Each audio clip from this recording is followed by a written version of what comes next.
25 जून से 30 जून तक यहाँ लोक कला के संरक्षण एवं संवर्धन के लिए लोक रंग के निर्देशक आनंद देव दीपक चंद्राकर जी के द्वारा आवासीय मुफ्त कार्यशाला का आयोजन किया गया।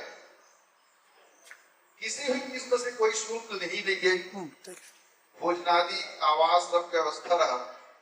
और ये जो आए हुए नए कलाकार हैं, दिन रात एक करके एक एक कला की बारीकियों को जितना इनसे हो सकता था, परमात्मा इन्हें जितने भी तन मन और आत्मा की शक्ति दी है वो पूरा इन्होंने लगा दिया। ये मैं देखते आ रहा था।